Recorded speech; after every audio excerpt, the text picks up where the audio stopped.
Finance Minister Choi Sang-mok is set to meet with U.S. Treasury Secretary Scott Bessent next week in Washington for trade agenda talks, as the American official in charge of Trump tariffs requested a meeting. The U.S. has put a curb on the export of Nvidia's H20 chips to China, apparently ratcheting up pressure on Beijing in the height of their trade tensions. Curtains are up for presidential primary races. 3 preliminary candidates will be vying for the Democratic Party, and 8 out of 11 for the People Power Party. It's April 16th, 8 p.m. in Seoul. This is Newscenter. Thank you for joining us. I'm Yoon Jung-min. Finance Minister Choi Sang-mok will meet with U.S. Treasury Secretary Scott Bessent in Washington next week for trade talks. This comes at the invitation of the U.S. Treasury Department, as the Trump administration looks to be speeding up negotiations with certain trading partners. Shin Se-byuk has the latest. South Korean Finance Minister Choi Sang-mok is set to visit the U.S. next week for trade talks with Treasury Secretary Scott Bessent. Seoul's Finance Ministry said on Wednesday that Choi's trip comes in response to a meeting proposal from Washington's Treasury Chief. The meeting is expected to take place on the sidelines of Choi's visit to Washington, D.C. next week for the G20 Finance Ministers meeting. Key agenda items for the meeting will include trade issues, which have emerged as a key point of contention between the two allies, as well as monetary and foreign exchange matters. Seoul said the final schedule and list of participants for the meeting are still under review. The report follows Bessent's interview with Bloomberg TV on Monday, where he said Washington would hold trade negotiations with South Korea next week. The Wall Street Journal also reported earlier this week that the Trump administration is prioritizing negotiations with 5 countries, namely South Korea, the UK, Australia, Japan, and India. An expert says the White House is looking to secure early deals with countries more open to dialogue before moving on to more difficult trading partners. South Korea is one of the 5 countries included because, aside from Mexico and Canada, it's the most eager among major trade surplus nations to reach a deal with the U.S. Seoul is reportedly preparing a proposal for Washington that outlines efforts to balance trade and reduce non-tariff barriers as part of its strategy to minimize tariff burdens on key export sectors like automobiles, steel, and semiconductors. The plan is expected to include a 2-track approach, boosting imports of U.S. goods such as natural gas, crude oil, and agricultural products, while increasing production of major South Korean exports like cars and chips in the U.S. Meanwhile, Seoul's Trade Minister An Duk-eun is also expected to visit the U.S. as early as next week for negotiations with Washington. The trip follows acting President Han Duck-soo's announcement on Monday that a delegation led by An will be dispatched to initiate trade talks with the U.S. Minister An previously traveled to the U.S. in February and March, shortly after the launch of the Trump administration, to deliver Seoul's position on Washington's proposed tariff plans. Shin Se-byuk, Arirang News. The U.S. has put a restriction on the export of Nvidia's H20 chips to China amid their trade tensions. After the news, the chip giant saw its stocks fall sharply. Moon Ji-young reports. The Trump administration is seemingly enhancing its curbs on China amid escalating trade tensions. One significant action taken is restricting Nvidia from selling its H20 chips, which have been among its most popular products, to China. Nvidia stated on Tuesday that the Trump administration privately informed them last week that selling the H20 to China would require a license, quote, for the indefinite future. According to Nvidia, the new regulation addresses Washington's concerns that the covered products may be used in or diverted to a supercomputer in China.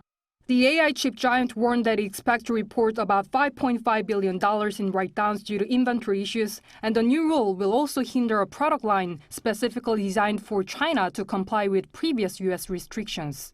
Following this announcement, Nvidia stock fell by 6.3% in after-hours trading, despite having gained 1.3% during regular trading hours on the New York Stock Exchange. Meanwhile, the announcement follows Nvidia's commitment made on Monday to invest $500 billion in AI infrastructure in the U.S. over the next 4 years. I believe the U.S. intends to convey that if we allow China's manufacturing capabilities to grow without significant obstacles, we risk losing our own manufacturing base. This situation seems to evoke a sense of crisis among us. Additionally, the trade showdown is spilling over to Chinese stocks listed in the U.S. According to Politico, U.S. administration officials are considering actions to delist nearly 300 Chinese firms trading on U.S. exchanges. When asked about this potential during an interview with Fox Business last week, Treasury Secretary Scott Bessent stated, quote, "Everything is on the table." 문지영, Arirang News. Meanwhile, trade officials from the EU and their U.S. counterparts began their talks, which appear to have reaffirmed their differences, with a focus on removing tariffs on all industrial goods proposed by the EU. Park Go-nu explains. EU trade officials met with their U.S. counterparts in Washington, D.C. on Monday to reach a deal on tariffs, but were unable to bridge gaps in their stances on trade. According to the European Commission on Tuesday, the EU's proposal of 040 reciprocal tariffs on industrial goods, including cars, along with non-tariff barriers, were among the main items on the agenda. It added talks about overcapacity in steel and aluminum, and the resilience of supply chains in semiconductors and pharmaceutical sectors were also part of the talks. And the EU emphasized it would not budge on standards, standing firm on red lines including food, health and safety, as well as regulations regarding technology and the digital market. European Commission spokesperson Olive Gill urged the U.S. to clarify its stance, saying the EU is doing its part and more engagement from Washington is needed to keep the process moving. Following Monday's meeting, EU Trade Commissioner Maros Sefcovic posted on social media saying a significant joint effort from both sides would be needed to reach a fair deal, adding that the EU is ready. Officials from the U.S. Trade Representative's office reportedly did not respond to requests for comments on the U.S. stance following the meeting. With the EU's 90-day pause on retaliatory tariffs on U.S. goods set to last until July 14th, EU officials say further measures are also being discussed internally in case no agreement is reached by then. Park Go-nu, Arirang News.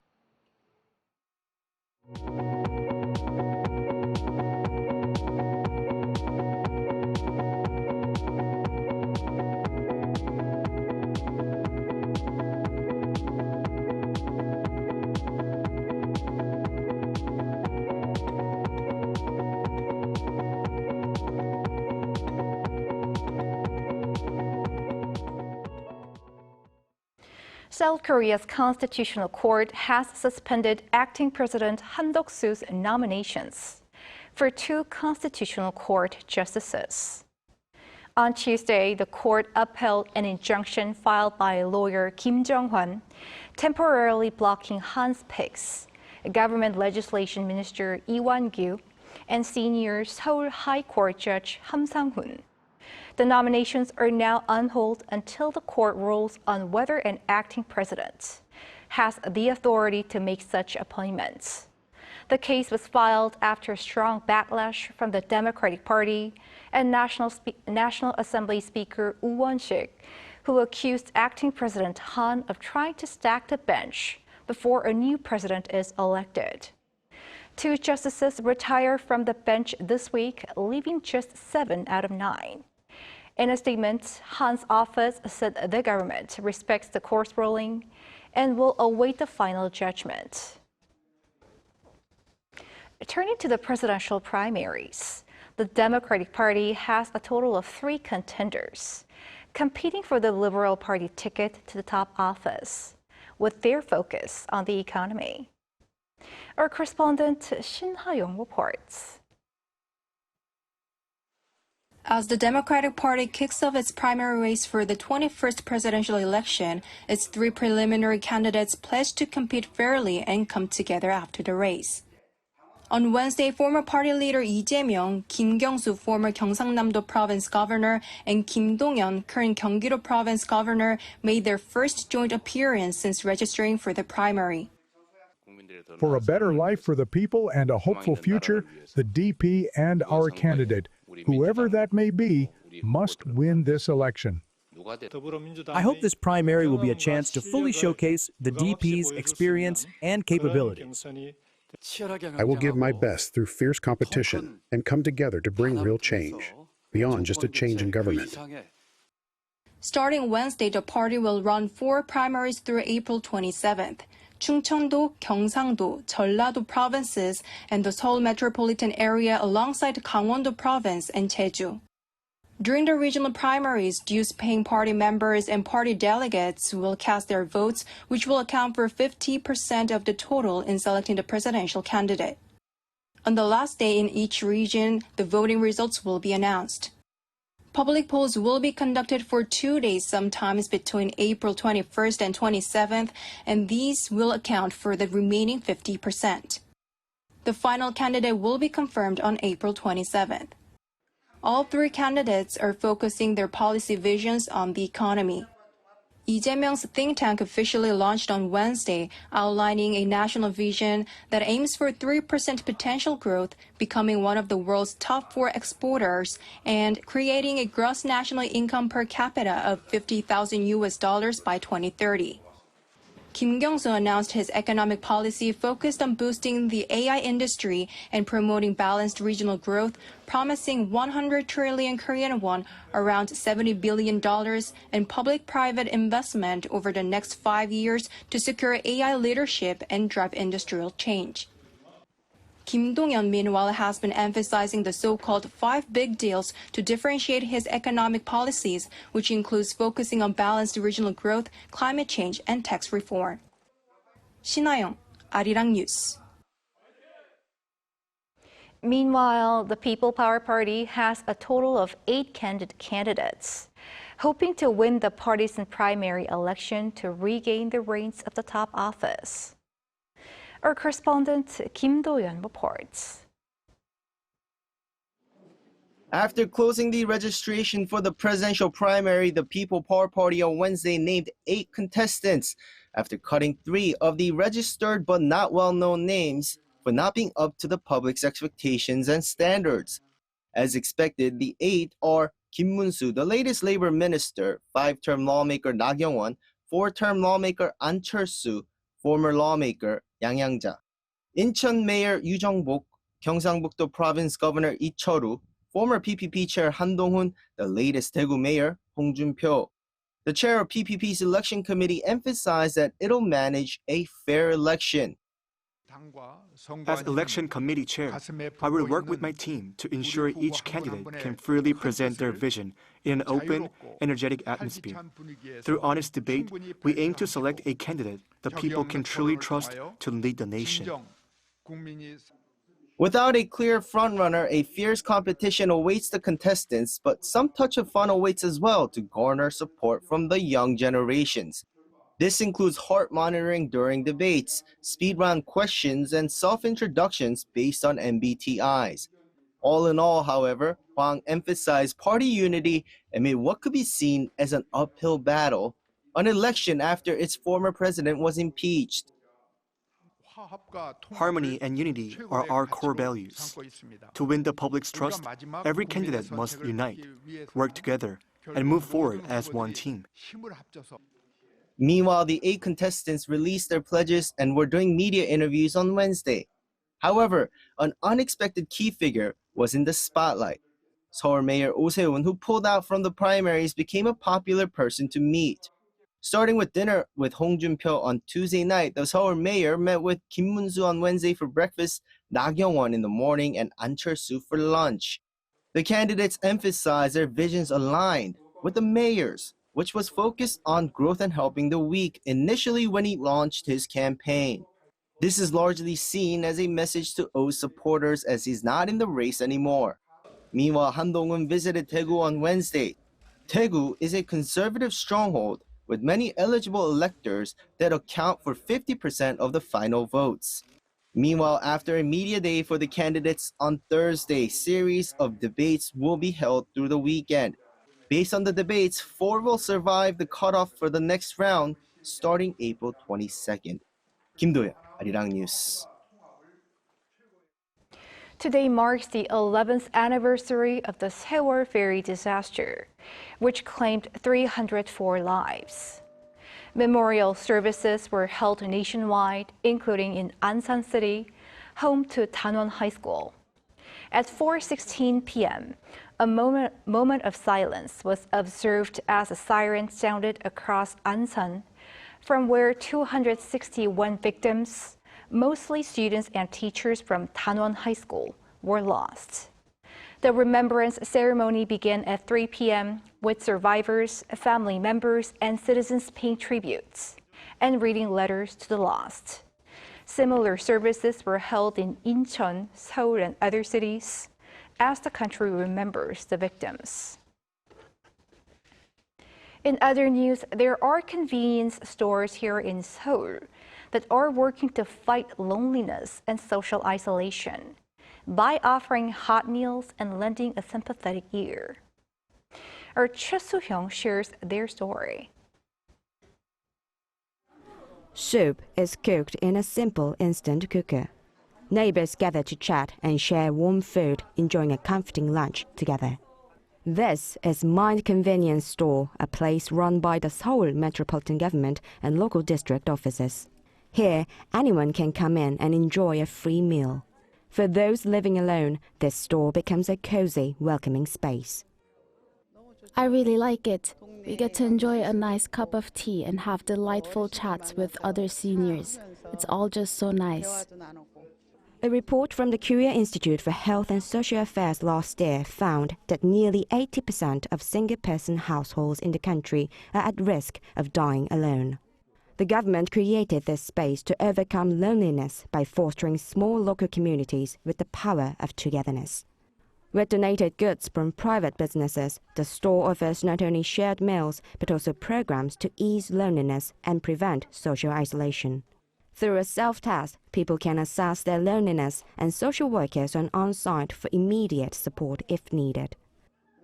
Visitors can assess their loneliness, and if needed, they go through an additional checklist that looks at daily life and potential crisis areas. Based on the results, we provide counseling or connect them to special programs offered at Mind Convenience Store, all through a one-stop support system. Starting in late March, it has now opened in 4 districts across Seoul in Gangbuk-gu, Do-bong-gu, Gwanak-gu, and Dongdaemun-gu.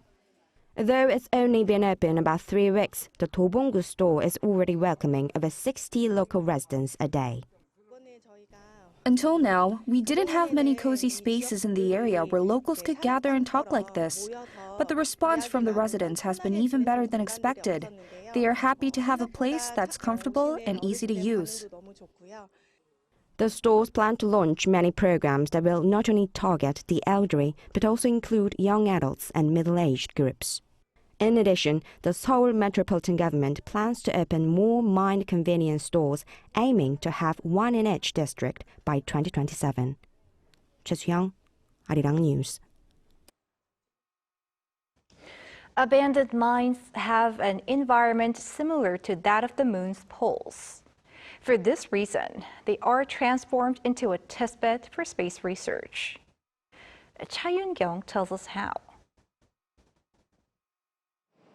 The researchers say that abandoned mines have a similar environment to space, as they have less oxygen and remain at low temperatures. They use them as testbed environments to simulate the moon and explore possible training exercises with experimental equipment. In the closed mines, it is possible to check whether all sorts of facilities can operate well on a bumpy surface. The researchers test drills for lunar soil exploration and sample collection before going into space. They also experiment with various technologies for space resources, such as CubeSats for very low Earth orbit and real-time spectrum analyzers for cosmic rays. The environment of abandoned mines is quite similar to that on the moon. So it is feasible to carry out dangerous experiments like analyzing electric power generation in closed mines without any interruption. Aside from conducting verification tests for space equipment, the research team is also planning to create a space resource convergence demonstration complex in Taebaek this year and make abandoned mines leading space resources platforms. Here in closed mines, we are planning to run equipment which collects helium-3 that can be the main source of electrical energy in the future. Then we will actually go to the moon and collect helium-3 after testing everything in advance. The research team is planning to load space equipment in a lunar lander that is being independently developed based on resources from the verification experiments by 2032. 차윤경, Arirang News.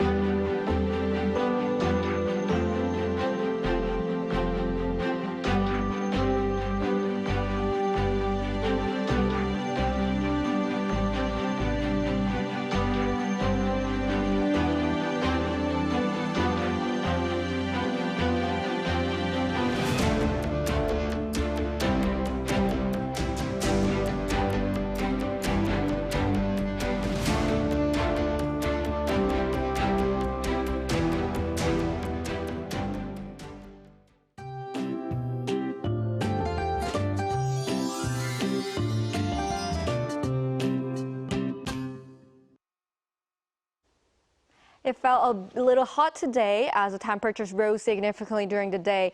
Most of the areas that appear yellow on the map exceeded 20 degrees Celsius today. Some areas in the Chungcheong-do Provinces, which are red on the map, felt even hotter, with Kimcheon reaching 27 degrees. Seoul will become even warmer tomorrow, with the daytime temperature reaching up to 24 degrees. Meanwhile, there is some light rain forecast in southern parts of Gyeonggi-do Province and Gangwon-do Province tomorrow. On Saturday night, more rain is forecast in most parts of the country, starting with the Seoul metropolitan area and western parts of Gangwon-do Province. Tomorrow morning will start warm with Seoul and Daegu at 13 degrees, Jeju at 16 degrees. Highs will move up to 27 degrees in Daejeon, 19 degrees in Busan. For the time being, temperature swings will appear across the country. That's all for Korea. Here are the weather conditions around the world.